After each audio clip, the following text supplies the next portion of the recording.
clean. If you go on the wind side, you normally get away from it. If you're on the wave side, you have more.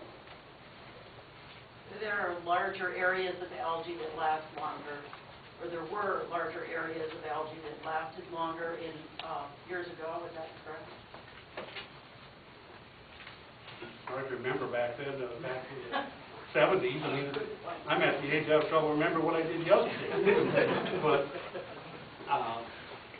I know there's always been some algae in the lake, and I know sometimes it's been better or worse than other times. I could put dates on it. When you look at property values on lake, what are the major factors that, obviously there are more factors other than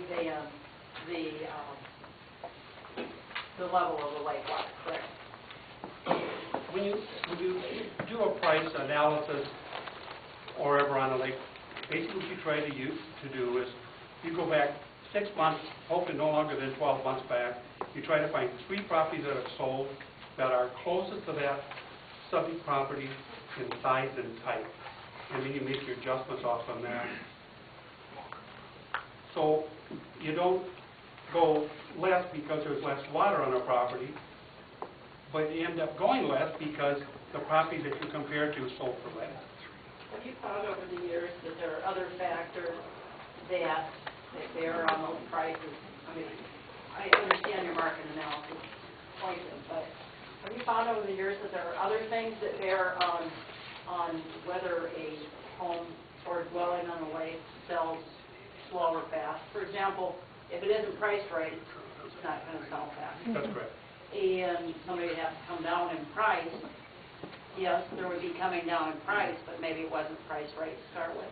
That could happen, yes. Other issues, another issue person would look at when they're looking at whether to buy a house or a structure on a lake would be whether they were interested in buying just a cabin, which is generally a second home, or whether they're looking at a principal place to live, correct? Correct.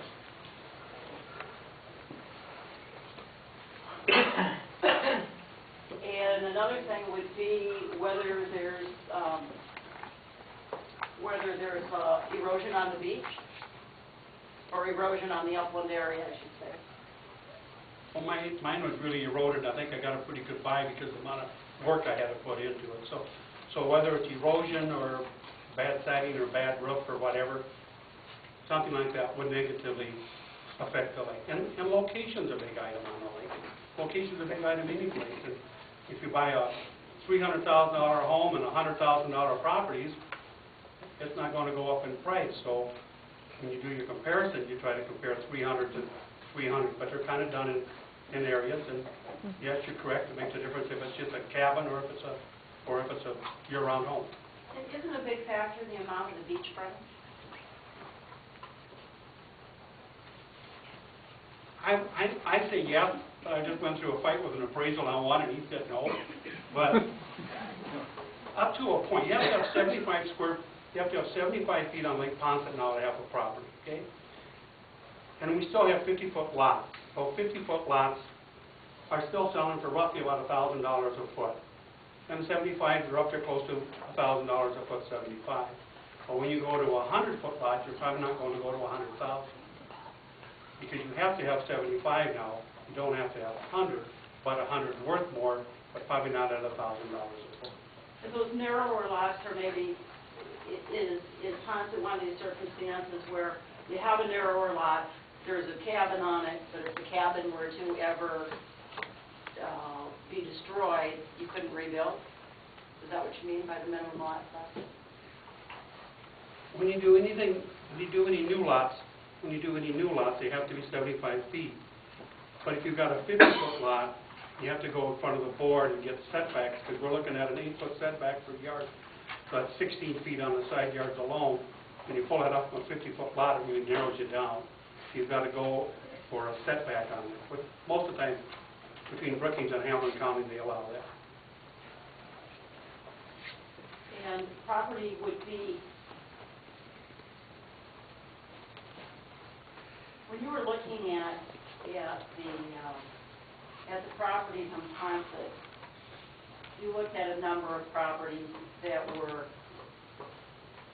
in the range of anywhere from 40 to 50 foot each frontage, correct? Most of them were on, the older ones are running in the 40s or 50s. There's a few on the north that are 26. I don't know how they did it, but they got a house on there. But they were grandfathered in because of their age. And they'll run up to 70, 75 feet, what the new ones run. Some of the old ones along where I'm at over there were running 90, 92, 100 feet.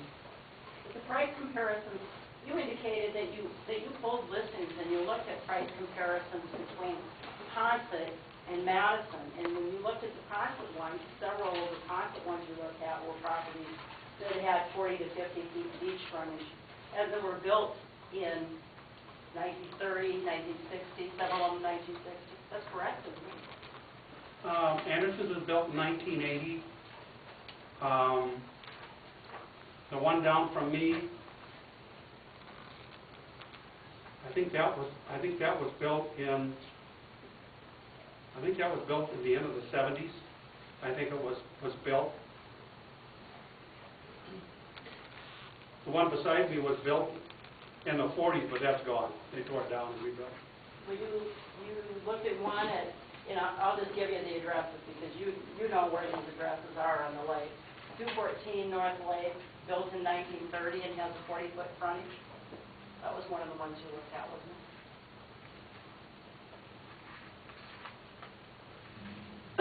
Addresses are hard to remember, names are easier. 214 North Lake Drive. Yep. Matt and Cindy Larson.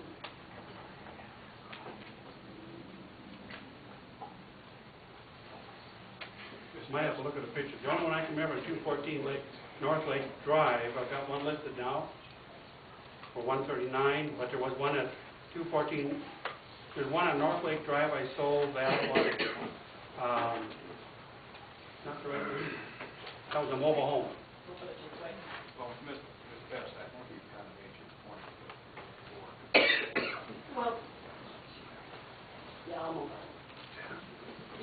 The point is, you'll acknowledge that a number of the properties that you review have the 40 to 50 feet beachfront and were built from 1930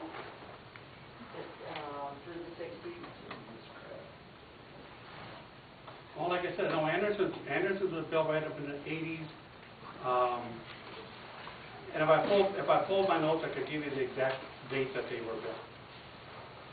I sold Anderson's about 2 years ago. So it's hard to remember. They were on a 50-foot lot.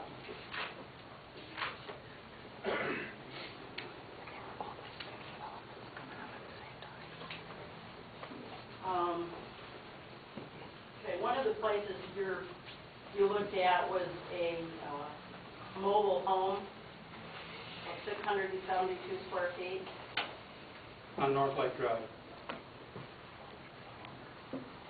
On 148 Northeast Lake. And that's one of the ones that you're using as a comparison to say these properties aren't selling for more. You're comparing that to these houses in Madison? I did not. No, I did not.